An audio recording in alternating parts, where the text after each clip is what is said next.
he cast themselves in his ultimate starring performance as the God King returned from exile to lead Cambodians from the wilderness of civil war and failed communism. Drawn up at the airport were the armed forces of the outgoing Cambodian government. So the prince, as leader of one of the guerrilla resistance groups, reviewed troops who had been his enemies until last month's Cambodian peace agreement. Rose petals were strewn on the royal family by members of Cambodia's national dance troupe. Well, I think it's going to be very difficult for this agreement to work as it's been written, and I think it all depends on Prince Sihanouk, his ability to stay sane and stay neutral and try and keep the various Cambodian factions that have been hating each other for 20 years together in some kind of peace accord. He remains very popular, especially for the older generation, but what he's seeing today is a rather organized thing. It is not a spontaneous thing.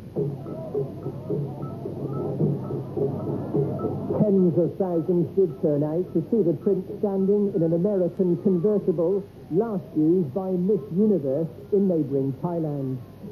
To the older generation here, the prince is still semi-divine. Younger Cambodians may be less impressed, but there were tears in the prince's eyes as he went along the 5 miles to the capital.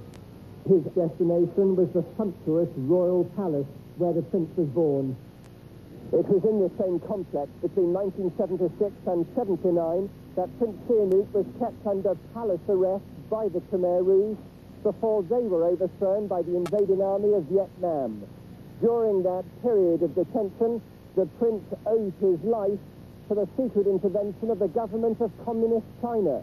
However, 14 of his children and grandchildren were killed by the Khmer Rouge.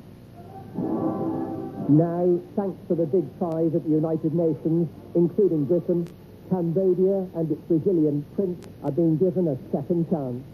Brian Barron, BBC News, Phnom Penh. And coming up on Youth, health, wealth.